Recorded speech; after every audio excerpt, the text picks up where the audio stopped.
Fala galera, beleza? Como é que vocês estão? Espero que bem. Então, hoje é o seguinte, hoje eu vou mostrar para vocês uma análise fatorial no programa Factor. O programa Factor é um programa gratuito, um programa super simples, super pequeno, fácil de baixar e, na minha opinião, ele é o melhor programa do mundo atualmente para se realizar análise fatorial exploratória. Então, se você quiser dar um upgrade aí na sua análise fatorial exploratória, quiser realmente aprender as melhores técnicas, os melhores procedimentos, assista esse vídeo todo que você realmente aí vai dar um boom aí nas suas análises, beleza? O vídeo é longo, o vídeo vai ser em formato tutorial, mas eu lhe garanto que ele vai valer a pena a cada segundo, beleza? Então é isso, vamos que vamos! Então, a primeira coisa que você vai precisar fazer é baixar o programa Factor, né? Então, você pode pegar aqui no link que está aí na descrição do vídeo, ou se você preferir, você vem aqui no Google, digita Factor, e eu sugiro que você digite Factor Lorenzo Seva, que é o nome do desenvolvedor, né? O principal desenvolvedor. Então, você vai digitar Factor Lorenzo Seva e você vai vir aqui para essa paginazinha, né? psycho.fcep.rv.es. Então, você clica aqui e faz o download do programa, né? Um download gratuito, free download. E aí você vai baixá-lo, né? A versão mais atual que tiver, né? Então, depois que você faz isso, veja que o Factor, né, ele é um programa super pequeno e ele é um arquivo executável, né? Então você basicamente não precisa instalar, você simplesmente dá 2 cliques e ele vai abrir. O Factor ele tem uma característica que ele abre o banco de dados no formato .dat, que é um formato de texto, né? Um formato basicamente aí que você lê em arquivos de texto, como por exemplo um Notepad, né? Então geralmente você trabalha, né, no SPSS, e o SPSS ele tem um formato um pouco diferente, que é o formato .sav. Então você precisa transformar o seu banco de dados, né, no formato do SPSS para um formato .dat. Como é que você faz isso, né? Então eu abri aqui o meu banco de dados, né, o meu banco de dados do SPSS, e eu vou simplesmente clicar em arquivo, salvar como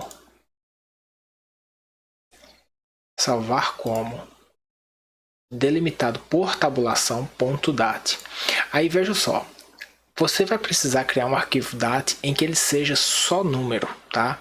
Então você vai precisar desmarcar essa opção aqui, gravar nomes da variável da planilha, porque senão a primeira linha seriam esses nomes aqui. Então você não quer esses nomes porque isso é texto, você só quer número. Então você desmarca isso e você vai criar o arquivo .dat chamado mrp, que é o nome do meu banco de dados, .dat.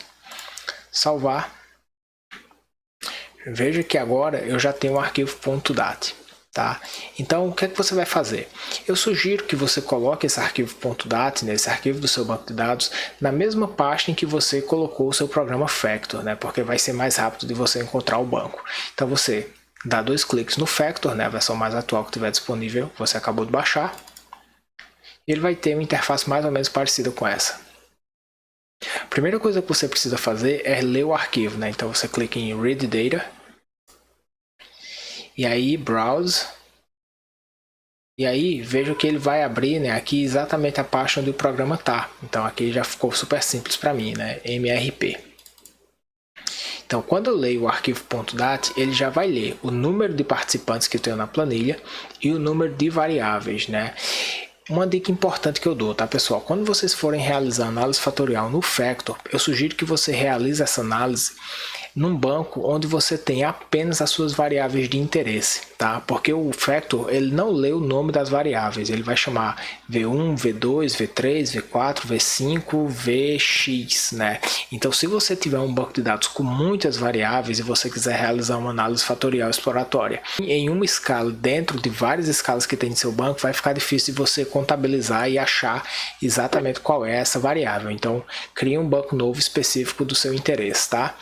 Então, ele já leu aqui, né, o número de participantes, o número de variáveis. E veja, pessoal, aqui que ele já tem algumas opções marcadas por padrão, né? A primeira delas é Compute Bootstrap Samples to be used in Robust Analysis. Aí ele vai dizer o número de Bootstrap. Aqui geralmente o padrão é 500. Se você não sabe o que é Bootstrap, é bem simples. Bootstrap é um procedimento de reamostragem, né? Então, todos os parâmetros que ele vai calcular o parâmetro original e ele vai calcular uma série de parâmetros novos, né? Na verdade, ele vai criar um intervalo de confiança para os parâmetros que foram encontrados a partir da reamostragem do seu banco de dados, né? Então, o procedimento de bootstrapping ele vai dar muito mais confiabilidade para os seus resultados, porque ele vai gerar um intervalo de confiança em procedimentos de reamostragem. Isso realmente aí já é um grande avanço, tá? Então, deixe isso marcado, tá? Porque isso vai ampliar substancialmente seus resultados. Uma outra opção que ele marca aqui já por default é o missing value, né? O valor do missing. Então, ele diz o seguinte, ó, qual é o valor de missing do seu banco? Se o seu banco tiver muitos missings, eu sugiro que você informe, né, lá no próprio SPSS o que é que significa esses missings. Então, por exemplo, você pode codificar, né, o missing para 999. Se o seu missing não tiver codificado, você deleta, né? Se o seu missing ele for um tipo de missing por acaso, né, completamente ao acaso, eu sugiro que você veja o vídeo que eu publiquei aqui no canal, que está aparecendo aí acima, que a gente mostra para vocês como é que vocês substituem esses valores de missing, tá? Então isso pode beneficiar vocês. Esse banco de dados específico aqui ele não tem missing, né? Então tanto faz eu marcar ou desmarcar porque ele não tem missing. De todo modo eu vou deixar como padrão 999. Aperte OK. Ele começa a computar, né, algumas amostras de Bootstrap e agora eu venho para configurar a análise. Antes de configurar a análise, na verdade, eu queria falar para vocês um pouco sobre essa escala que eu vou trabalhar, né, como exemplo. Eu vou utilizar, né, esse meu banco de dados é o marcadores reduzidos de personalidade, né? Então é uma escala baseada no modelo do Big Five que vai avaliar a personalidade por meio de 5 fatores, tá? Esses fatores eles são: o primeiro, extroversão, e aí a gente espera que ele seja composto por 5 itens. A gente tem um segundo fator chamado neuroticismo, que a gente também espera que ele seja composto por 5 itens. A gente tem socialização, 5 itens também. A gente tem abertura à experiência, 5 itens. E a gente tem conscienciosidade, também composto por 5 itens. Se você não for da psicologia, talvez você não conheça essa estrutura, né? Mas isso é a estrutura da teoria mais famosa, né? Mais aceita de personalidade, né? A teoria onde tem mais evidências científicas. Então a gente espera então que o nosso fator, né? O nosso instrumento, ele seja um instrumento de 5 fatores, cada um composto por 5 itens, tá? Então, dito isso, a gente vai agora configurar a nossa análise, tá? Então, eu venho aqui, configurar a análise. E aí vejam que automaticamente o Factor ele já inclui todas as variáveis aqui como variáveis a serem analisadas, né? Então, por isso que eu falei para vocês que seria interessante que você tivesse apenas o banco de dados na escala que você vai trabalhar, né? Então, estão aqui os 25 itens da escala. Bem, a primeira coisa, pessoal, que vocês precisam fazer, ou que vocês devem fazer é o seguinte: se vocês estiverem trabalhando com uma escala de autorrelato, eu sugiro que vocês troquem aqui essa forma de se analisar a matriz do banco de dados. Então vocês trocam aqui de correlação de Pearson para correlação policórica, tá? Correlação policórica é um tipo de correlação em que ele vai considerar os dados como ordinais. Então a ideia é que a pontuação 1, 2, 3, 4, 5, ela não segue uma natureza escalar, ela não segue uma natureza métrica, ela segue, na verdade, uma natureza ordinal, né? Existe uma ampla discussão aí sobre isso, né? Sobre a questão de variáveis de autorrelato do tipo Likert, na verdade elas são ordinais e não escalares, e aí o Factor ele tem uma forma de se trabalhar e de se considerar isso. Isso também já é um avanço substancial do SPSS, tá? Então vocês marcam aqui correlação policórica, ele já vai ler no próprio banco de dados qual é o menor valor e o maior valor. Então, se isso aqui tiver estranho, né? Por exemplo, tiver um valor que você não esperava, isso quer dizer que você tem erro de digitação do seu banco de dados. Então, sugiro que você corra lá no SPSS ou eventualmente no Excel e cheque a variável que tenha aí um valor não esperado e corrija isso, né? Bem, uma segunda questão aqui é a forma como você vai escolher o número de fatores do seu instrumento. Mais uma vez, o SPSS ele tem péssimos métodos de extração de fatores, de retenção de fatores. E aí isso é mais um grande avanço, né? Na verdade, o Factor aqui ele tem os melhores métodos existentes na literatura hoje em dia, que vai ser um teste de dimensionalidade baseado no índice de ajuste BIC, Bayesian Information Criterion. Tem a técnica da análise paralela, né? Que eu falei sobre essa técnica, inclusive, né, demonstrando ela aqui com esse próprio banco de dados, né, nesse vídeo que vocês estão vendo aí acima, né, tá aparecendo aí o card. Então, se você não conhece análise paralela, sugiro que você assista esse vídeo também. E tem uma terceira técnica, né, que é o método Hull, né, que é um método que foi desenvolvido pelo próprio Lorenzo Serva, que é uma técnica fantástica também, né? Então, para fins de exemplo, a gente vai apenas trabalhar aqui com análise paralela, mas eu sugiro, né, que você conheça, né, o método Hull. Tem um artigo que eu escrevi em que eu demonstro, eu apresento essa técnica, né? Eu acho que é um artigo de 2012, que está aí na descrição também do vídeo. Se você não conhece, sugiro que você leia. E o teste de dimensionalidade do BIC também foi desenvolvido pelo Lorenzo Serva e o Timmerman, salvo engano. Então são 3 técnicas fantásticas, tá? Então, para o início, né, a gente vai escolher aqui a análise paralela. Veja que a análise paralela, ela já vem aqui com uma implementação otimizada, né, que foi proposta pelo Timmerman e Lorenzo Serva em 2011. Então existem 2 tipos de análise paralela, a clássica, que foi desenvolvida pelo Horn em 65, e a implementação otimizada de 2011, que já é o padrão aqui no próprio programa, tá? Então, a rigor, você não precisa mexer aqui nessas indicações aqui que o programa já dá, já está tudo como padrão, mas só para mostrar aqui, né, essas 2 formas de análise paralela. Clique em OK. E agora a gente vai decidir, né, vai determinar o número de fatores a ser retido, né? Então, veja que a gente precisa digitar, né, nesse primeiro momento algum número aqui, né, para que o programa ele rode a análise fatorial com o número de fatores que a gente escolheu. Bem, mas veja, a análise paralela, né, aqui é o nosso método de retenção fatorial. Então, na verdade, a análise paralela vai dizer qual é o melhor número de fatores a ser retido. Mas a análise paralela, ela roda em concomitância, né, assim, de modo concomitante à análise fatorial.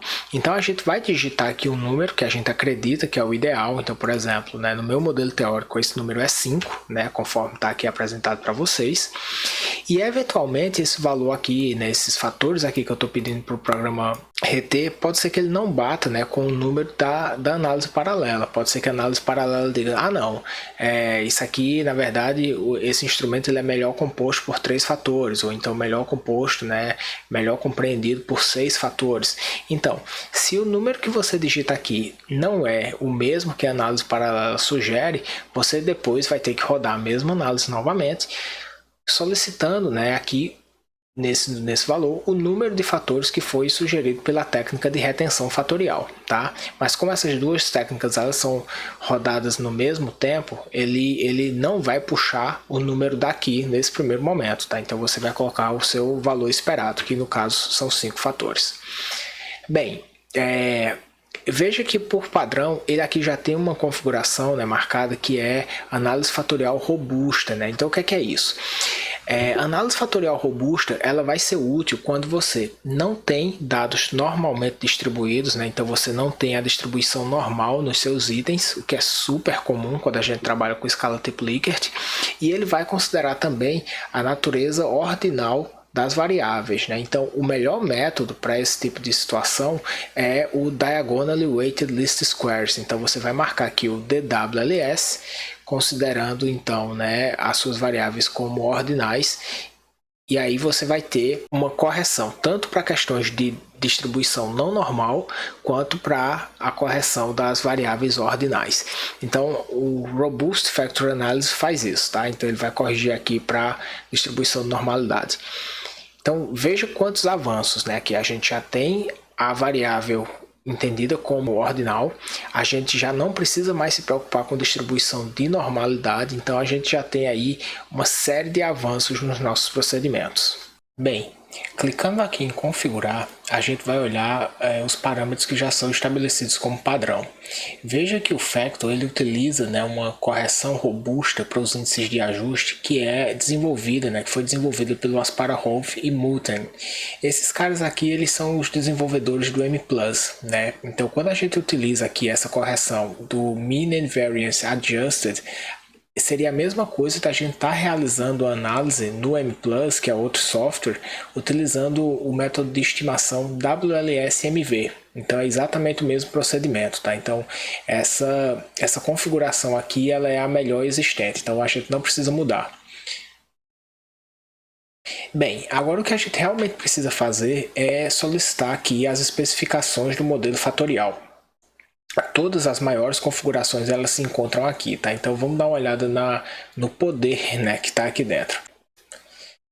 Bem, pessoal, a primeira coisa interessante assim a perceber é que o Factor ele roda análise de TRI, né? Então a gente não vai marcar isso aqui, tá, pessoal? Porque a TRI ela é uma família, né, de análise, modelos de análise muito específicos, né? Então assim, como a nossa ideia não é falar sobre teoria de resposta ao item nesse vídeo agora em particular, a gente não vai marcar, porque senão vai sair muitos resultados que a gente não vai poder abordar.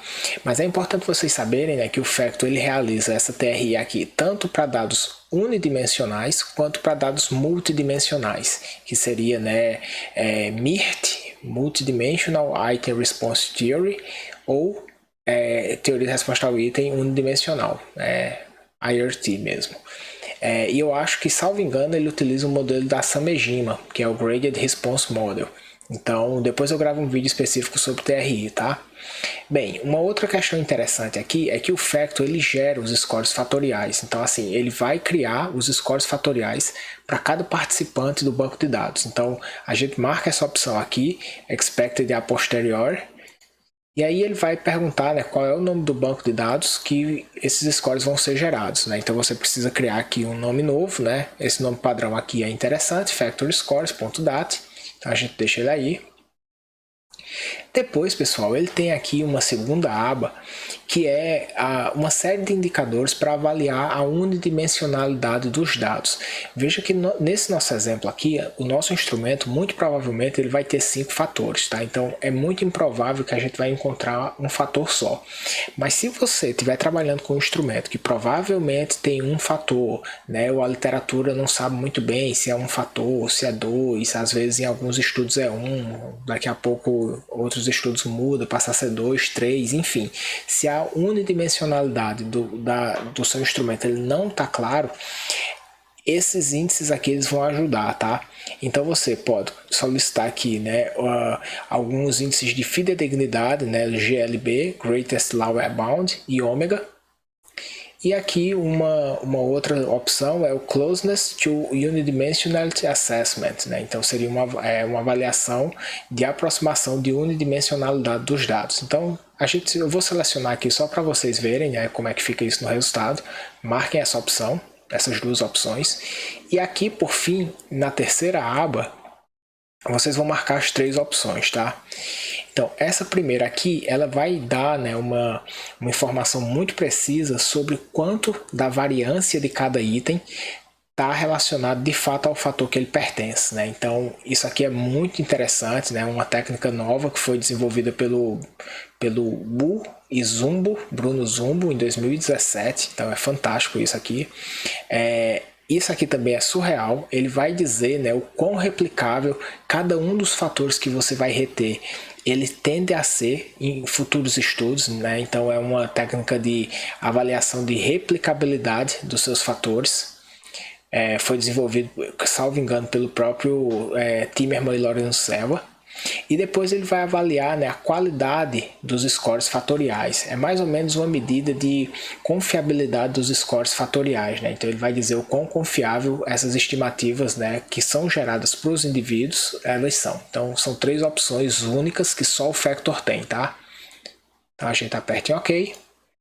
Depois, né, aqui, pessoal, vale a pena a gente mudar o nome do output, né? O output é o nome do arquivo onde ele vai gerar a saída, tá? Então, eu sempre gosto de gerar um nome em que eu vá saber depois o que é que eu fiz, né? Então, por exemplo, esse aqui é o output da escala marcadores reduzidos da personalidade, e o método de estimação, né, de retenção fatorial foi análise paralela. Então, dito isto, eu simplesmente aperto em OK e depois eu clico aqui em Compute e ele vai gerar a análise, tá? Então, bem, ele vai agora passar uns 40 minutos aí rodando isso, tá? Bem, pessoal, agora que o programa terminou de rodar, a gente está aqui com o output, né, com a saída. A primeira coisa que ele traz, né, são os detalhes das análises, né? Então, assim, ele vai dizer exatamente quais foram as opções que a gente selecionou. E uma coisa que é muito legal é que para cada escolha metodológica que a gente faz, como por exemplo, o número de fatores a ser retido com a técnica da retenção fatorial da análise paralela, ele diz, né, implementação ótima, e ele me dá a referência, né? Então ele vai me dando referências aqui de todas as opções que a gente escolheu. E lá no final do output existe a lista de referências bibliográficas, né? Então você já pode pegar lá e já colocar no seu artigo, no seu, enfim, né, no trabalho que você estiver fazendo, seja sua dissertação, sua tese, um artigo científico, enfim. Então isso é muito legal, isso ajuda muito. Depois ele segue, né, com estatísticas descritivas de cada item, né? Então ele vai dizer a média de resposta de cada item, o intervalo de confiança para essa média, variação, né, a variância, desculpa, curtose e assimetria, né? Então são algumas estatísticas descritivas. Depois ele vai me dar informações sobre o número de respostas, né, para cada ponto da escala Likert de cada item, né? Então aqui, por exemplo, ó, item 1, a pontuação 1, 2, 3, 4, 5, a quantidade de pessoas que respondeu, né? Então isso aqui também é bacana ver, mas não é muito nosso objetivo agora. Então ele vai fazer isso para os 25 itens da escala. Vou descer rápido aqui. Depois, pessoal, ele vai me dar, né, aqui uma análise de avaliação da normalidade multivariada, né, uma análise de Mardia. Então, ele vai testar, né, em que medida os nossos dados, né, os 25 itens, eles têm uma normalidade multivariada. Isso para a gente não é muito importante, né, porque a gente escolheu técnicas, métodos de estimação que dá conta, né, desse pressuposto, né? A gente não precisa se preocupar com isso.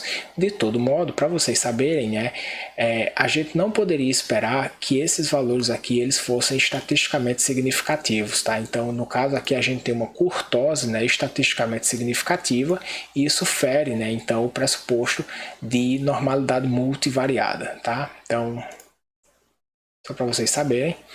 Depois, então, pessoal, ele tem aqui uma correlação, né, uma matriz de covariância, na verdade, matriz de correlação, desculpa, entre todos os 25 itens. Também não é exatamente o foco da nossa análise. Depois ele vai me trazer aqui alguns indicadores, né, que são bem conhecidos, né, que é o teste de esfericidade de Bartlett e o KMO. Esses dois testes, na verdade, eles vão avaliar em que medida esses itens eles estão correlacionados, né? Então, como a ideia da análise fatorial é gerar fatores, e esses fatores eles são gerados a partir da correlação entre os itens, se os itens estiverem pouco correlacionados, muito provavelmente não vai ser gerada uma solução fatorial adequada. Então, isso aqui, esses dois indicadores aqui, tanto o teste de esfericidade de Bartlett quanto o KMO, eles vão dar alguns indícios sobre essas correlações aqui, tá? Essas correlações aqui. Então, uma coisa que é legal do Factor é que ele já traz uma certa interpretabilidade, né? Então, aqui ele está me dizendo, ó, KMO 0,80, bom, então isso aqui já ajuda, tá? Se você não sabe o que é o KMO e se você não sabe o que é o teste de esfericidade de Bartlett, no meu artigo de 2012 eu comento sobre essas duas técnicas, tá? Então dá uma olhada lá. Bem, depois ele vai me trazer, né, então, a variância explicada e os eigenvalues, né, os altos valores, né? Então, veja, pessoal, que aqui a gente tem 7 fatores, né, com eigenvalue maior que 1. Então, como eu mostrei no vídeo da análise paralela, que está aparecendo aí em cima, se a gente estivesse rodando essa análise no SPSS, o SPSS diria, né, que a nossa estrutura é de 7 fatores. Então vejam como isso aqui já seria um problema, né? E aqui na segunda coluna ele vai me dar a variância explicada de cada um desses fatores e depois ele vai me dar também aqui, né, a variância acumulada, tá? Só que a nossa análise de verdade, assim, a análise robusta, né, com os melhores procedimentos que a gente acabou de selecionar, ela começa aqui, tá, pessoal? Em análise paralela. Bem, vejam só, ele vai me dizer aqui, né, o número de dimensões é 5, tá? Então ele vai dizer aqui, olha, o número de dimensões é 5. Então ele está me dizendo, né, que na verdade não é 7, como sugeriria o eigenvalue maior que 1, mas é 5. E por que é 5, pessoal? Só para vocês entenderem rapidamente aqui, é 5 porque a minha variância dos meus dados reais, 5 fatores tem variância maior do que as variâncias geradas pelos bancos simulados, né, pelo procedimento de reamostragem criado pela análise paralela, né? Então, são 5 fatores do meu banco real que tem variância explicada maior do que a variância dos bancos simulados, tá? Então, é assim que se interpreta a análise paralela. Mais uma vez, se você não tem muita clareza sobre esse procedimento, eu tenho um vídeo detalhado que você vê aí em cima, beleza? Então, uma coisa legal, né? Ele está me dizendo aqui que, conforme esperado, são 5 fatores. Aí, olha só, depois disso aqui, ele vai me trazer, né, então, a avaliação de aproximação de unidimensionalidade, né? Então, foi desenvolvido pelo Ferrando e Lorenzo Servo em 2018, né? Então, é muito recente, o software ele é muito atualizado. E ele vai me dizer o seguinte, pessoal, olha só. Ele vai me trazer algumas estimativas para os itens, né, para cada item individual, mas ele vai me trazer uma estimativa para um instrumento como um todo, tá? E nesse momento o que a gente precisa olhar é isso aqui, esse Overall Assessment. Então ele vai me dizer aqui, ó, UNICO, que UNICO é Unidimensional Congruence, e ele vai me dizer assim, ó, se esse valor de UNICO for maior do que 0,95, ele está me dizendo que meus dados eles podem ser considerados como unidimensionais. No nosso caso, o valor foi de 0,81, então a nossa escala ela não poderia ser interpretada como unidimensional. A mesma coisa vai para o SCV, né, Explained Common Variance, que ele vai me dizer que se esse valor de SCV for maior do que 0,85, os dados eles devem ser considerados, né, como unidimensional. No nosso caso foi 0,62, então também não bate.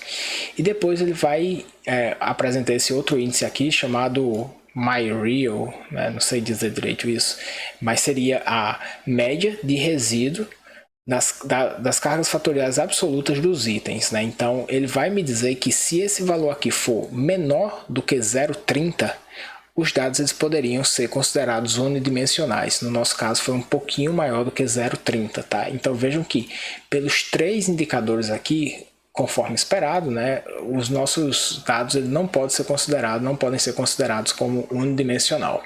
Então, se você, né, como eu mencionei, se você tem um instrumento em que você não tem muita clareza sobre se ele é unidimensional ou se ele tem alguma outra estrutura, esses 3 indicadores aqui já vão dar uma luz importantíssima para você, tá?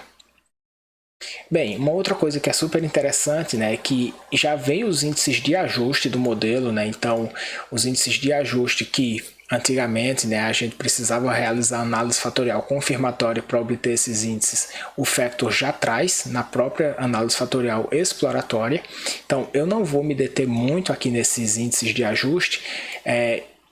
Vou colocar um vídeo para vocês aqui em cima, né, onde eu explico esses índices de ajuste aqui, né, no vídeo sobre modelagem por equações estruturais, mas bem rapidamente, assim, só para vocês verem, a estrutura desse modelo aqui está muito boa, né? Então a gente tem aqui um valor de RMCA baixo, né, 0,057, e aí é legal porque ele já vai me dizendo aqui, ó, eu devo esperar entre 0,05 e 0,08 é adequado. Depois ele vai me dar aqui o Non-Normed Fit Index, NNFI, que foi desenvolvido pelo Tucker e Levis, né? Em outros softwares, esse mesmo índice aqui, ele é chamado de TLI, tá? Só para vocês saberem, TLI é igual ao NNFI. Então, geralmente a literatura sugere, né, acima de 90 ou acima de 95 como bom, então 0,94 muito bom também. CFI, né, acima de 0,90 ou acima de 0,95 é o recomendado, no nosso caso foi 0,96. Então, enfim, índices de ajuste muito adequados aqui para a medida, beleza?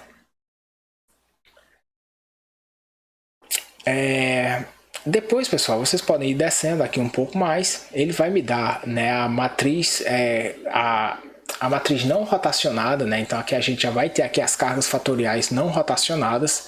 Isso não dá muita interpretabilidade para a gente. Então a gente passa isso aqui. E aí, pessoal, ele chega aqui num índice, né, que é extremamente novo, que foi publicado agora em 2019, que os pesos da rotação robusta, né? Então ele vai criar aqui dois indicadores, um indicadorzinho chamado H e um indicador chamado W.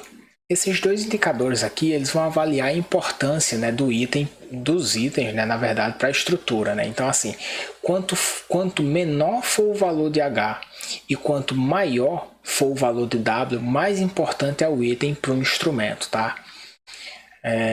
Então quem quiser se aprofundar nisso, pode pegar a referência, né? Tá lá embaixo e ler. Depois, pessoal, o que realmente aqui vai importar para a gente, né, de fato, é a estrutura fatorial propriamente dita, né? São as cargas fatoriais dos itens, tá? Então isso aqui vai aparecer aqui, ó, em Rotated Loading Matrix, tá? Então, vejam só.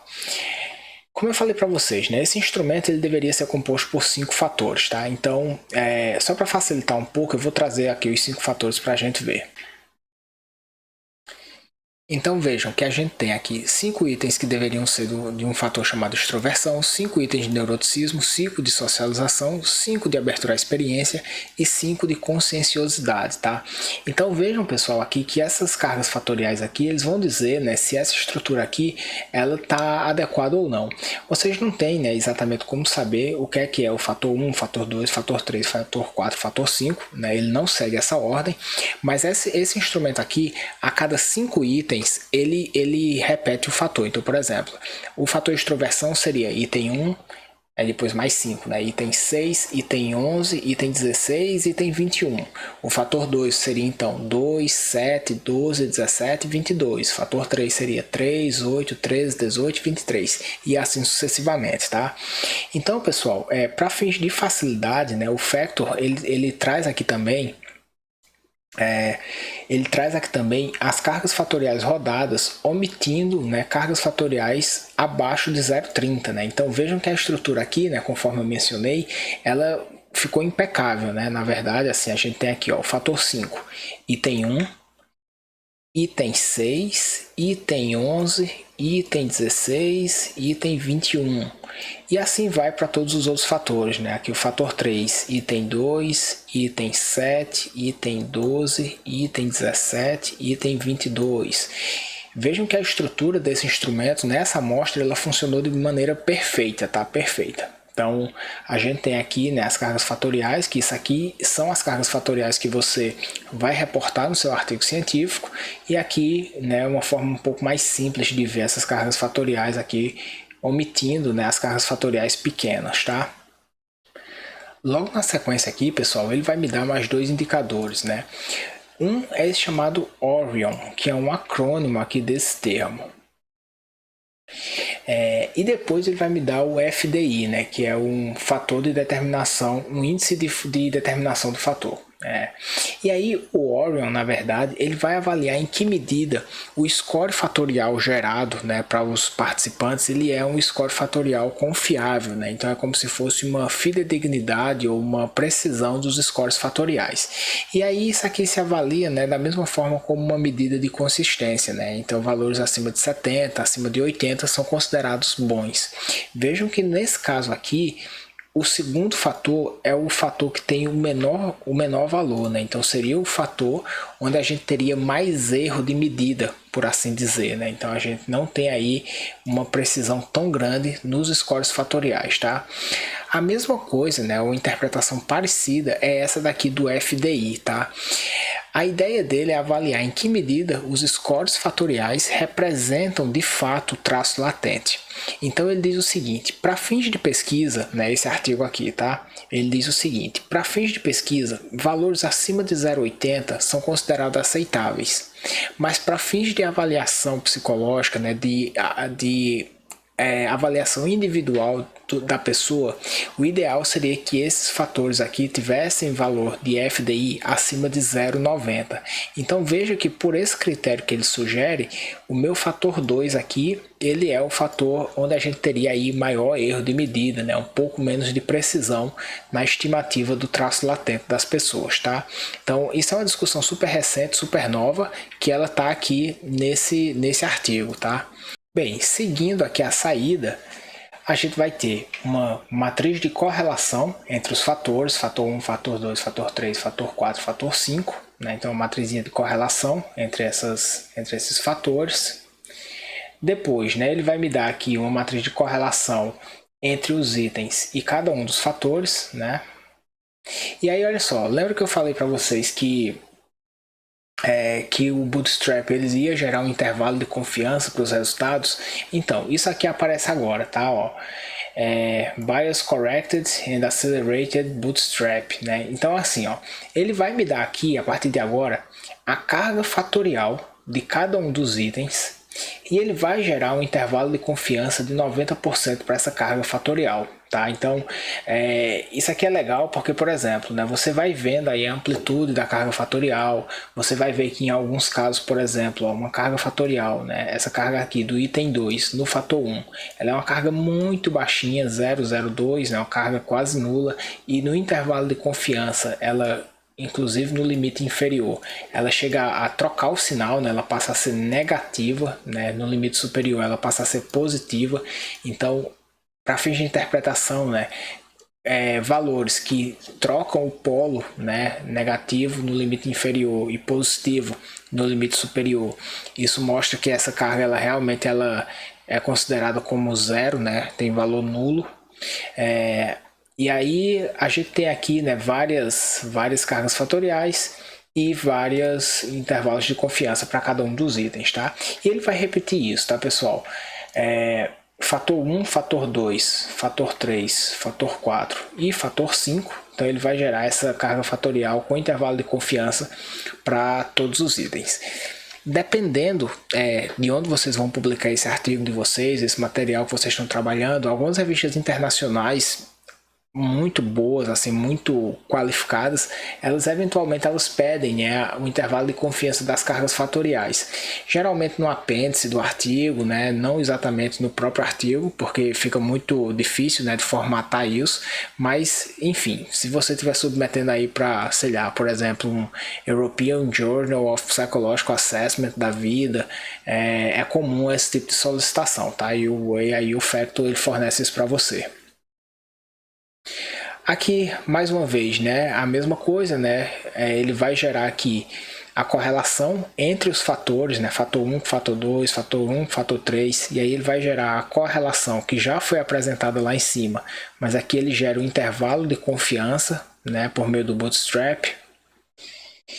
Depois, né, ele vai gerar aqueles mesmos indicadores, né, o FDI e o Orion, né, que seriam os indicadores da precisão dos scores fatoriais. Ele gera também um intervalo de confiança para aquelas estimativas baseadas no Bootstrap. Então, realmente aqui traz uma série de indicadores importantes. Um outro dado muito interessante que o Factor gera é essa medida de importância aqui de Pratt, né? Que na verdade foi desenvolvida há anos atrás e o Wu e Zumbo adaptaram aqui para análise fatorial confirmatória e no caso aqui análise fatorial exploratória, né? Então basicamente, pessoal, essa medida aqui ela vai sair de três formas, né? Uma medida não padronizada, que não é muito nosso objetivo avaliar ela. Depois ele vai me dar uma baseada em comunalidade e depois ele vai me dar aqui uma correlação direta, tá? Então, o que acontece aqui, pessoal? Ele vai dizer aqui, nessa segunda parte aqui de comunalidade, ele vai me dizer qual é a porcentagem de variância explicada do item que é explicada pelo fator, tá? Então isso aqui seria quase que como uma medida de tamanho de efeito da importância do fator para explicar o item, tá? Então, por exemplo, aqui, ó, o fator 1, né, tem o item 2 e o item 7 aqui como cargas fatoriais importantes para esse fator. Então, ele está me dizendo aqui, ó, que 95% da variância explicada do item é ocasionada pelo fator. A mesma coisa aqui para o fator, para o item 7, a mesma coisa aqui, né, 0,80 para o item 12, 0,90 para o item 17, 0,71 para o item 22. Então aqui a gente vai tendo, né, mais uma informação importante aqui sobre o quanto o fator explica, né, em termos de variância explicada o item. Depois ele faz uma transformação aqui baseada em correlação, em que ele vai me dar uma estimativa um pouco parecida, tá? Agora, pessoal, é importante mencionar, né, que esses índices aqui que são criados, que são apresentados pelo Factor, eles são índices muito novos, né? Então a gente não tem muita clareza em que medida isso aqui vale a pena ou não reportar nos nossos estudos, né?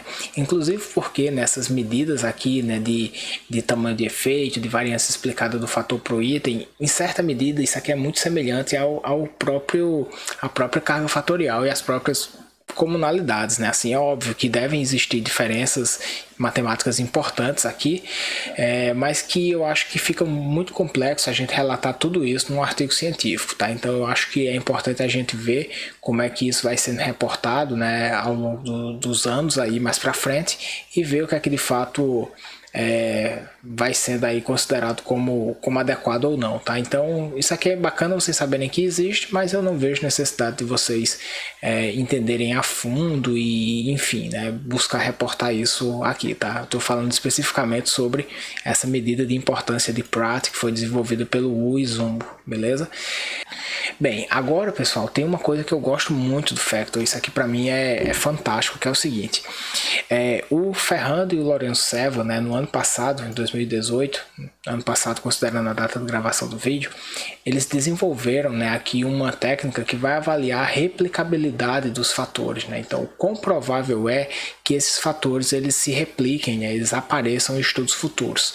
É super comum que a gente tenha instrumentos, né, que tem uma estrutura fatorial um pouco ruim, uma estrutura fatorial que não é muito estável, né? Às vezes dá um fator, às vezes dá dois, às vezes dá três, às vezes dá quatro. Muitas vezes tem fatores específicos que são ruins. E aí esse índice H aqui, ele vai avaliar justamente, né, o quão confiável é o fator, né? Então, assim, qual é a probabilidade, mais ou menos, né, a probabilidade, né, de que esses fatores eles apareçam em estudos futuros, né, que sejam replicáveis. Então ele gera dois indicadores, né, um H latent e um H observed.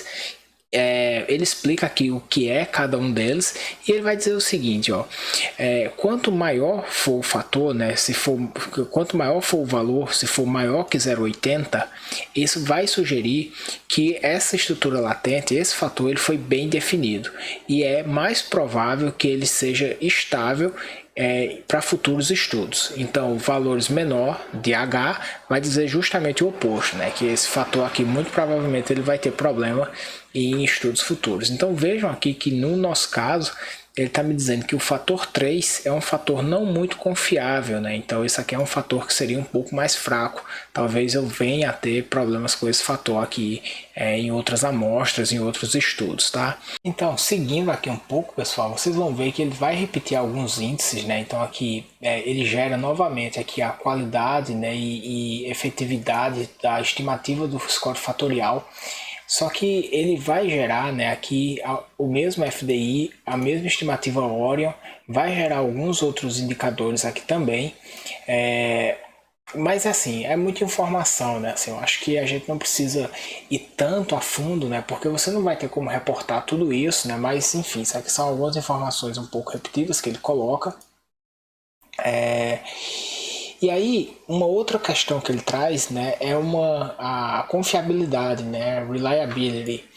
Só que lembra que eu falei para vocês que eu ia solicitar isso aqui só para vocês verem como é que aparecia, mas no nosso caso, né, como a gente não tem uma estrutura unidimensional, esses indicadores aqui eles não vão valer tanto a pena, tá? Porque esses indicadores aqui é para o instrumento como um todo, né? Então ele vai considerar como se o instrumento ele fosse unidimensional, então ele vai gerar a confiabilidade do greatest lower bound, vai considerar uma fidedignidade ômega, vai considerar um alfa de Cronbach, mas para um instrumento inteiro, tá? Então não é o nosso caso. Bem, depois ele vai gerar aqui algumas estimativas de resíduo, né, de erro de medida para cada um dos itens, para cada um dos valores e tal. E por fim, pessoal, ele vai me gerar aqui também os scores fatoriais, né, de cada um dos sujeitos para cada um dos fatores, tá? Então vejam que o output, né, a saída ainda está aqui, ó. Olha quanta informação ainda tem aqui para baixo. Mas nada mais é do que os scores fatoriais que são gerados para cada um dos sujeitos, tá? Então a gente tem aqui 590 participantes, ele gera isso aqui, né? No caso, para os 5 fatores, né? Fator 1, fator 2, fator 3, fator 4, fator 5, o score fatorial da pessoa para cada um dos fatores. Depois ele faz a mesma coisa, né? Utilizando o procedimento de Bootstrap, né? E ele vai gerar aqui o intervalo de confiança também, tá? Então ele vai repetir isso aqui, né? Para o fator 1, depois ele faz a mesma coisa para o fator 2, para o fator 3, para o fator 4, para o fator 5. Então, uma coisa que é bacana assim que ele faz também é que, além de ele apresentar aqui, né, os scores fatoriais das pessoas, lembra que a gente pediu para ele salvar isso em outro banco de dados? Então ele gera um banco de dados adicional com os scores fatoriais já computados. Como eu falei para vocês, pessoal, o Factor ele gera um arquivo novo, né, que é o Factor Scores, né, com os scores fatoriais. Então, esses scores aqui, eles são basicamente uma ponderação entre a resposta do sujeito ao item versus a carga fatorial, ou seja, a importância que esse item tem para o fator, né? Então, ele vai gerar aqui na ordem, né, fator 1, fator 2, fator 3, fator 4, fator 5, e ele gera, né, exatamente na mesma ordem dos participantes do seu banco de dados. Então, se você quiser trabalhar com os scores fatoriais, você pode copiar esses scores aqui e levar para o SPSS. Tem um detalhe importante aqui que eu queria mencionar para vocês, que é o seguinte: ele vai gerar esse arquivo no formato de texto, né? Então é difícil copiar aqui as colunas, né? Porque quando você copia, ele não vai funcionar muito bem, né? Ele vai entender isso aqui como uma coisa só. Então, pessoal, eu uso esse programa aqui chamado TextPad. Esse TextPad aqui é um programa muito interessante porque ele possibilita, né, mesmo no arquivo de texto, que você consiga copiar colunas específicas, né? Então, por exemplo, ó, eu venho aqui em Configure, Block Select Mode e eu copio aqui, ó, exatamente a coluna que eu quiser, né? Então o Notepad não permite isso, tá, pessoal? Então, como a gente está trabalhando aqui com saídas que saem arquivos de texto, é bacana ter esse tipo de ferramenta, tá? Então, por exemplo, ó, só para mostrar aqui rapidão para vocês, eu vou copiar aqui todos os scores fatoriais do fator 1, né? Então eu selecionei aqui todos os scores fatoriais, eu dou Ctrl C e no meu banco do SPSS eu clico, né, na variável de cima, primeira linha, né, a última variável, e vou dar um Ctrl V, né, o colar. E aí ele vai colocar aqui, né, o score fatorial de todos os meus participantes para o fator 1. Depois eu preciso, obviamente, né, renomear essas variáveis aqui, né? Então, visualização de variável, eu vou chamar isso aqui de fator 1. Fator 1. Então, eu vou fazer a mesma coisa para o fator 2. Desço até o final, seguro o Shift, Ctrl C, venho para cá, subo até o primeiro participante, Ctrl V. Vou fazer isso para todos os 5 fatores, tá? É importante, pessoal, vejam só, é importante que quando você estiver fazendo esse processo de copiar e colar, que você não copie exatamente aqui colado no número, né? Porque vejam que existem algumas cargas fatoriais negativas, tá? Então você precisa deixar um espaço aqui, ó, para copiar as cargas fatoriais negativas, tá? Para você não perder o sinal. Então, eu venho aqui, né, até o primeiro caso, desço até o último, Ctrl C, Ctrl V. Posso começar daqui de baixo para ser mais rápido. Cliquei embaixo, subi, cliquei em cima, Ctrl C, Ctrl V. E agora o último fator, a mesma coisa.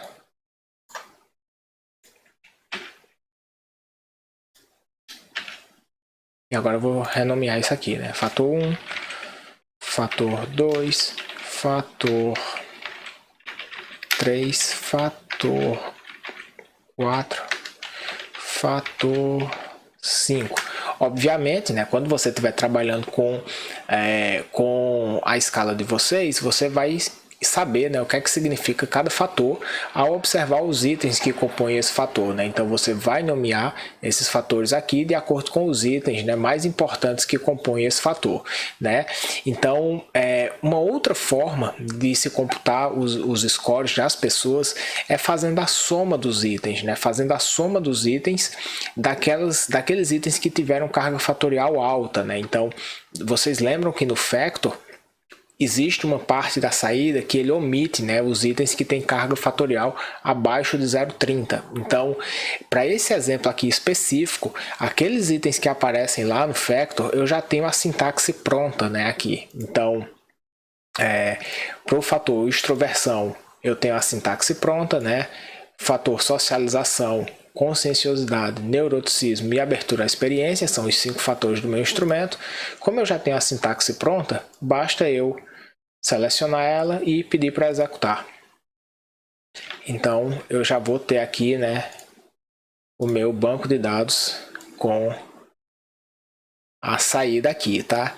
Então vejam, pessoal, que rapidamente, né, assim, eu construí, né, o score fatorial e o score baseado na soma dos itens, né? Vejam que são duas formas de você utilizar a pontuação das pessoas, né, aqui para fins de outras análises, né, sei lá, testes de diferenças de grupo, correlações com outras medidas externas e tal. A rigor, o score fatorial ele é mais preciso, tá? Por quê? Porque ele vai ponderar, né, a resposta do sujeito pela carga fatorial, que é a importância do item. Só que vejam que os scores fatoriais eles trazem números bem esquisitos, né? Assim, eles trazem números que muitas vezes eles não são muito inteligíveis, né? Então a gente não consegue interpretar muito bem. Então, geralmente os autores eles fazem, né, a análise fatorial e eles fazem depois, né, a soma dos itens que compõem o fator. Então isso fica a cargo do pesquisador, né, pensar a melhor forma. Se você no seu artigo, no seu estudo, você vai apresentar indicadores de média, de desvio padrão, de comparações entre grupos, etc. Fica mais claro se você fizer isso, né, utilizando o score bruto, né, porque dá uma métrica mais fácil de entender. Mas é importante salientar que esse tipo de soma, né, embora ela seja extremamente comum e embora seja um tipo de soma que eu também uso nos meus artigos, é importante que vocês saibam que isso aqui ele tem um certo problema, porque a gente soma todos os itens considerando que todos esses itens têm a mesma importância para o fator, né? E a carga fatorial, na verdade, diz que não, né? Que cada item desse aqui tem uma importância diferenciada, né? Então, cientificamente, não é tão preciso, embora seja muito mais fácil de interpretar. Então, aqui eu estou com os meus scores fatoriais já criados. Vale salientar, pessoal, que para você baixar o TextPad, você digita aqui, né, TextPad no Google e baixa ele, tá? Eu realmente recomendo porque é uma ferramenta que vai facilitar muito a vida de vocês se você começar a trabalhar com o Factor, tá? Então, baixa ele aqui, o link também está aqui na descrição do vídeo. Bem, pessoal, agora por fim, como é que a gente reporta, né, todos esses resultados dessa análise que a gente acabou de fazer? Você pode ter ficado muito confuso, né, com tantos índices, com tantos resultados, com tantas métricas diferentes. Então eu resolvi sintetizar, né, assim, uma forma mais ou menos parecida com o que eu faria se eu estivesse reportando essa análise fatorial exploratória no meu estudo, no meu artigo, tá? Vejam que isso aqui, pessoal, que eu vou mostrar para vocês é uma sugestão de como fazer, mas não exatamente que vocês precisam fazer assim. Pelo contrário, na verdade, cada autor precisa desenvolver, né, a sua própria forma de escrever, a sua própria característica, mas eu vou apresentar isso aqui para vocês que vocês tenham mais ou menos uma ideia de como se reporta e de todos aqueles índices que a gente viu, o que é que realmente vale a pena a gente trazer para um artigo científico, tá? Então, eu criei esse arquivo em texto aqui para vocês e eu vou dar uma lida rápida, tá? Para que vocês possam aí absorver um pouco do que está aqui e pensar a melhor forma para colocar isso aqui no estudo de vocês, beleza? Então vamos lá. Método, procedimento de análise de dados. Então, foi realizada uma análise fatorial exploratória com o objetivo de avaliar a estrutura fatorial da escala marcadores reduzidos de personalidade, e aí a referência. A análise foi implementada utilizando uma matriz policórica e método de extração Robust Diagonally Weighted Least Squares, RDWLS, e a referência. Tudo isso aqui o Factor dá, tá? Eu só copiei de lá. A decisão sobre o número de fatores a ser retido foi realizada por meio da técnica da análise paralela com permutação aleatória dos dados observados. Lembrem-se que na análise paralela do Factor existem duas opções. A opção que já está marcada é essa daqui, tá? E aí, a referência. A rotação utilizada foi a Robust ProMin, Lorenzo Seve Ferrando, 2019. Imagina, 2019. Fantástico isso, velho. A adequação do modelo foi avaliada por meio dos índices de ajuste RMCIA, CFI e TLI. Eventualmente vale a pena vocês colocarem aqui a sigla na íntegra, tá? Então, isso aqui eu vou até fazer aqui, root mean square error of approximation, RMCIA, comparative fit index, CFI, e Tucker-Lewis Index, TLI. Esse L aqui precisa aumentar. De acordo com a literatura, Brown, 2006, valores de RMCIA devem ser menores que 0,08, valores de CFI e TLI devem ser acima de 0,90 ou preferencialmente 0,95. Vejam que aqui, né, para os índices de ajuste, eu estou utilizando a citação do Brown, mas eventualmente vocês podem utilizar outros autores, tá? Então, tem outros livros que são muito bons, como por exemplo o livro do Rex Klein, que é um livro fantástico, que vocês podem adotar como referência também. Posteriormente segue, né, aqui. A estabilidade dos fatores foi avaliada por meio do índice H, Ferrando e Lorenzo Seva.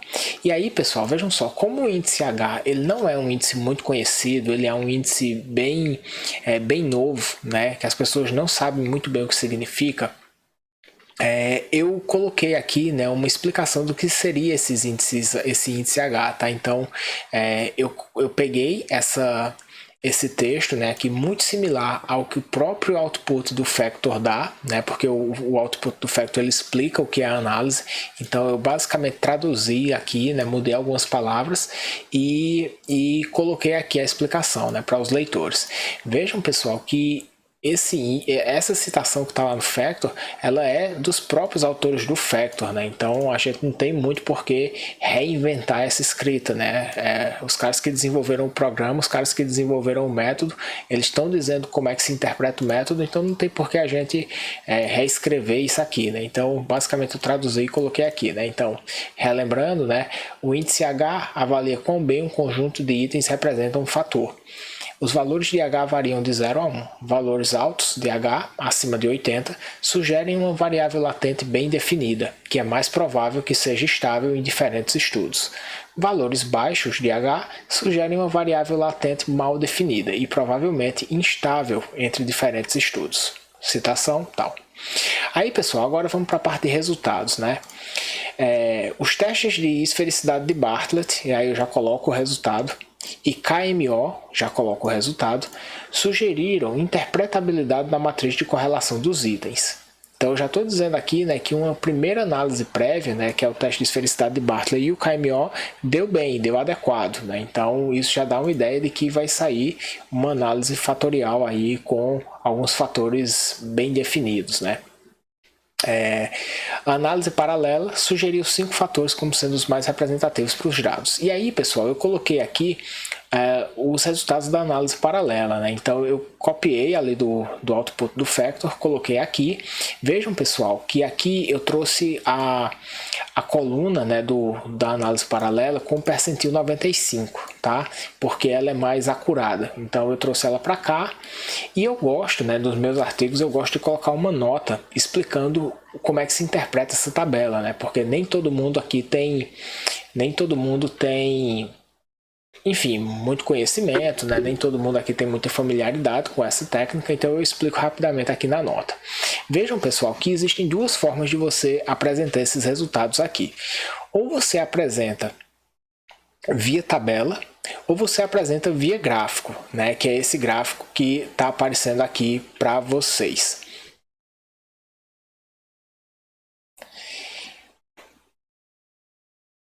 Para você fazer esse gráfico, você realiza ele, né, num arquivo de Excel, que eu estou deixando aqui também na descrição do vídeo, né, que às vezes pode ajudar um pouco a interpretação, né?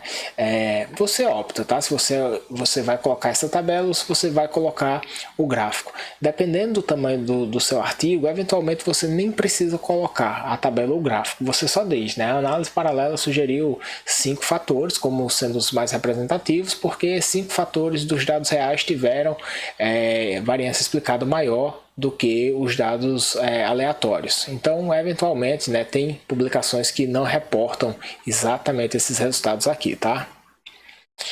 Bem, depois, pessoal, que a gente sai do resultado da análise paralela, a gente vai para a questão das cargas fatoriais, né? Então, as cargas fatoriais dos itens podem ser observados na tabela 2. Também são reportados, olha só, isso aqui é uma coisa nova, tá?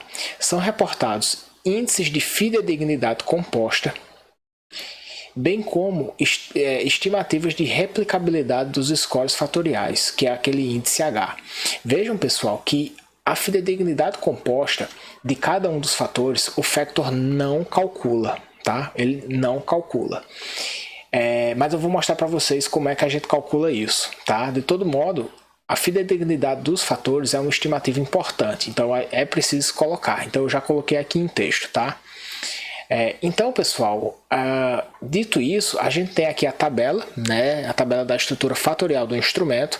Então, lá no Factor, né, a gente teria lá F1, F2, F3, F4, F5. Eu já renomeei aqui para o artigo, tá? Para a gente ter mais ou menos aí uma clareza na interpretabilidade aqui dessa solução. E essa ordem que está aqui, ela não é exatamente a mesma ordem do output do Factor não, tá? Mas só para fins de facilitar um pouco a visualização, principalmente de vocês, eu comecei aqui, né, pelo fator 1, seria o fator que tem o item 1 como o mais forte, né? Então item 1, 6, 11, 16, 21, a mesma coisa aqui, né? O item 2 é do fator socialização, o item 3 de conscienciosidade, item 4 de abertura à experiência, item 5 de neuroticismo. Então eu fiz isso aqui só para facilitar um pouco a visualização de vocês, tá? Eu só mudei de ordem os fatores. Então aí eu marco de negrito, né, as cargas fatoriais mais altas, né, as cargas fatoriais que são de fato as cargas fatoriais salientes de cada um desses fatores. Então, assim, tem algumas publicações que eles apresentam aquela tabela em que as cargas fatoriais abaixo de 0,30 são omitidas, né? Então seria uma tabela com essas cargas omitidas aqui assim, ó. Tem revistas que não gostam disso, tá, pessoal? E eu particularmente também eu não gosto de omitir as cargas fatoriais baixas. Por quê? Porque a gente deixa o leitor sem saber de fato, né, o quanto foi esse valor, né? Assim, a gente diz que é baixa porque foi abaixo de 0,30, mas ele não sabe exatamente quanto foi. Então eu prefiro dar alguma ênfase, né, nas cargas fatoriais que de fato fazem parte do fator, e eu mantenho as cargas fatoriais pequenas, tá? Aí, pessoal, a fidedignidade composta já está calculada aqui. E para calcular ela, eu fiz o seguinte, ó. Eu vim aqui no Google e digitei o seguinte, ó. Composite Reliability Formula, que é fidedignidade composta fórmula, né? E aí, aqui nesse site, The Statistical Mind, ele tem uma calculadora. E aí essa calculadora aqui, para você obter os resultados, basta você colocar as cargas fatoriais dos itens de cada fator. Então, pessoal, para computar essa fidedignidade composta, eu coloquei as cargas fatoriais que estão marcadas em negrito aqui, né? Que são as cargas fatoriais acima de 0,30, né? Então eu coloquei 5 cargas fatoriais para cada um dos 5 fatores. Então, quando eu faço isso aqui, né? Por exemplo, eu vou mostrar aqui, tá? 0,81, 0,88, 0,86. Então, o que é que eu vou fazer? 0,81, aí eu adiciono o item. 0,86, adiciono o item. 0,80, errei ali, né? 0,88, o segundo aqui. 88, 86, aí 0,47, eu vou 0,47 e 0,66, 0,66. Vejam, pessoal, que quando eu coloco aqui, né, as cargas fatoriais, ele já vai calcular aqui, né, a variância de erro, a carga fatorial ao quadrado, né, que são as fórmulas que são utilizadas aqui para calcular a fidedignidade composta. E aqui ele me deu 0,86, né? No nosso caso aqui, 0,87, porque aqui eu considerei 3 casas decimais, né? Mas só para vocês verem que tá certo, beleza? Então vocês computam, né? Então a fidedignidade composta de cada um dos fatores de vocês e reportam aqui, né? Eu gosto sempre de reportar abaixo da tabela das cargas fatoriais. Ah, Bruno, e por que você está calculando a fidedignidade composta? Não seria mais fácil a gente fazer um alfa de Cronbach? Seria super simples fazer um alfa de Cronbach lá no SPSS. Mas eu particularmente gosto de computar a fidedignidade composta, porque a fidedignidade composta ela é uma medida de confiabilidade que leva em consideração, ela respeita a carga fatorial dos itens, né?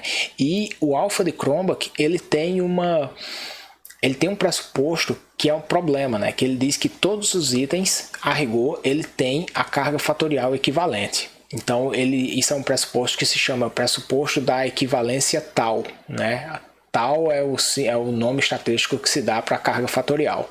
Então, ele diz que as cargas fatoriais dos itens eles são iguais, então ele considera, né, que todos os itens têm a mesma importância para o fator. Então, esse pressuposto do alfa de Cronbach ele é raramente acatado, né, nas análises fatoriais que a gente faz, portanto, eu prefiro, né, computar a fidedignidade composta. Beleza?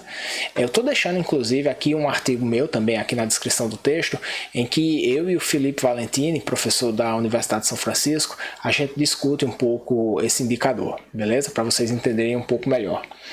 Então, é isso, né? Computei a fidedignidade composta de todos os 5 fatores e depois, né, eu apresento aqui aquela medida, né, de replicabilidade das variáveis latentes, né? Então vamos ver como é que eu descrevi isso aqui, né?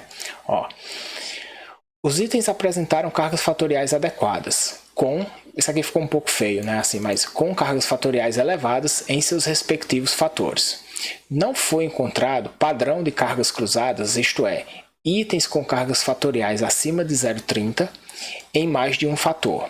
Então, assim, não foi encontrado padrões de cargas cruzadas. A fidedignidade composta dos fatores também foi adequada, acima de 0,70. Então, aqui veja o que eu estou dizendo, o que é que eu estou considerando como adequado, né? Acima de 0,70, para quase todos os fatores, exceto para neuroticismo, onde a fidedignidade composta foi igual a 0,66. Né? Tá aqui, ó. Neuroticismo 0,66.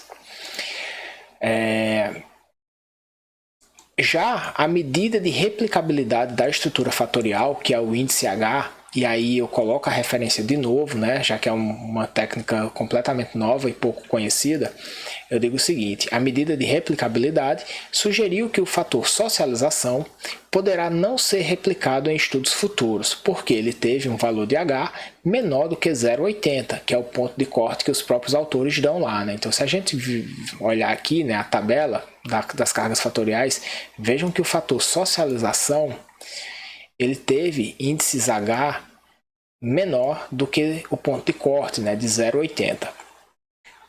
E isso aqui é socialização, né?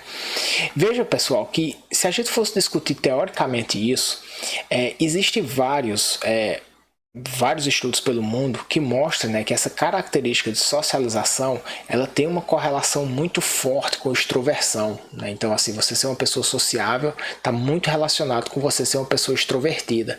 Então, tem vários estudos que sugerem, né, que esses dois fatores eles se agrupam, né? Então, existem alguns estudos que ao invés de falar de Big Five, falam de Big Four. Curiosamente, quando a gente realiza, né, essa análise que eu acabei de realizar, nesse mesmo banco de dados, às vezes a análise paralela sugere 4 fatores também. E veja, a análise paralela ela é uma técnica de permutação aleatória dos dados observados, né? Então, assim, toda vez que a gente roda, mesmo que seja o mesmo banco, ela vai dar valores levemente diferentes, tá? Então, é importante vocês saberem isso, porque são bancos que são gerados de maneira aleatória. Então, se você rodar 2, 3, 4 vezes, ele vai dar resultados levemente diferentes. Então, já aconteceu de eu rodar a análise paralela nesse banco, ele sugerir 4 fatores, né, juntando, né, os itens de extroversão e socialização. E aí, pessoal, por fim, né, eu digo assim, ó, por fim, cabe destacar que a estrutura fatorial apresentou índices de ajuste adequado. E aí eu vou colocar os índices de ajuste, né? Eu reporto, né, o valor do Q quadrado no modelo, os graus de liberdade, 185, e o valor de P, né, foi menor do que 0,01. Vejam, pessoal, que a rigor, quando a gente fala de índices de ajuste, né, modelagem por equações estruturais, etc., a gente espera que o valor do Q quadrado ele tenha valor de P maior que 0,05, né? Então isso a rigor seria um pequeno problema, mas existe uma ampla discussão na literatura que eu não vou enfatizar aqui agora, que diz que o teste do Q quadrado ele é muito restritivo, ele é muito rigoroso. Então, mais uma vez, né, eu sugiro que vocês deem uma olhada no meu vídeo sobre modelagem por equações estruturais, onde eu apresento de forma um pouco mais detalhada essa discussão, beleza? Mas olha só, os outros índices, né, os índices de resíduo e os índices de CFI e TLI, eles foram adequados, né? Então eu reporto eles aqui também e juntando, né, todos esses índices aqui, eu digo então, né, que a estrutura fatorial apresentou índices de ajuste adequados. E aí, pessoal, aqui eu coloco as referências, né, que foram utilizadas na construção desse texto. Bem, então vejam, pessoal, que de tudo que a gente viu no output do Factor, seria mais ou menos isso que eu reportaria num estudo meu, beleza? Vejam que tem várias coisas aqui que a gente não colocou, né? Então, por exemplo, a gente não colocou aquela medida de Pratt, né, para avaliar a variância explicada do fator pro item. A gente não colocou algumas questões também sobre a precisão dos scores fatoriais. Lembra aquelas medidas de Orion, aquelas medidas de FDI, né? A gente também não reportou uma outra coisinha que eu até deixei aqui embaixo para ver. Sim, a gente não reportou, pessoal, também a questão daqueles testes para dizer se a sua estrutura teria, né, aí uma possível unidimensionalidade, né, que a gente viu lá no output que ele traz 3 índices, né, que seriam o UNICO, o ECV e o MiReal, sei lá. E aí, se vocês não lembram, volta lá, né, no vídeo, aqui nesse mesmo vídeo, que vocês vão ver a parte que a gente discute isso. Mas como esse meu instrumento ele claramente não é unidimensional, eu não reportei isso, tá, pessoal? Eu vou até deletar isso aqui, tá? Essa questão dos scores fatoriais para não confundir. Mas vejam que se vocês estiverem trabalhando com alguma escala que eventualmente vocês não saibam se ela é unifatorial, se ela tem 2 fatores, sabe? Aquela coisa ali que não está muito clara, vocês podem reportar, né, esses valores aqui, esse teste, digamos assim, de unidimensionalidade da escala, e vocês podem reportar ele mais ou menos assim, tá? Ó. É importante destacar que os indicadores de unidimensionalidade, Unidimensional Congruence, Explained Common Variance and Mean of Item Residual Absolute Loadings, não suportaram a unidimensionalidade da escala, né? E aí você vai citar os pontos de corte que o Factor dá, né? Como parâmetros para você basear a sua decisão. Então, pessoal, isso aqui, né, eu escrevi só para fazer esse breve comentário, para fins de facilitar um pouco aqui, eu vou apagar, né, e eu vou deixar, pessoal, esse arquivo aqui, essa forma de reportar análise fatorial, eu vou deixar aqui abaixo para vocês pegarem e vocês utilizarem nos estudos de vocês, beleza? Bem, então pessoal, por hoje era isso. Eu espero que esse vídeo aqui tenha sido útil para vocês, e a partir de agora, né, se vocês começarem a utilizar esse formato, né, esses indicadores aqui tão recentes, vocês certamente aí vão estar inovando nos estudos de análise fatorial no Brasil, né? Antes que me perguntem, né, podem ser que alguém questione, né, Bruno, mas eu nunca vi você utilizar tantos detalhes nas suas análises fatoriais, nas suas publicações e tal, e é fato, né? Na verdade, assim, tem algumas publicações recentes em que eu estou começando a colocar todos esses indicadores, mas tem uma razão muito óbvia, né, para isso tudo aqui não tá, né, nas minhas publicações mais antigas. Porque, pessoal, vejam essas datas aqui, ó, 2019, 2018, então é tudo muito recente, pessoal. Eu estou trazendo aqui para vocês o que está acontecendo exatamente nesse momento, tá, pessoal? Então vocês estão aqui com o suprassumo da análise fatorial exploratória. Então era isso, pessoal. Fiquem bem. Se você não curtiu ainda o canal, curta o canal, ajuda o canal a crescer, pessoal. Eu realmente preciso desse apoio de vocês. Compartilhe esse vídeo para todo mundo que vocês acham que pode se beneficiar. E é isso, pessoal. Fiquem bem, um grande abraço, bons estudos e até logo.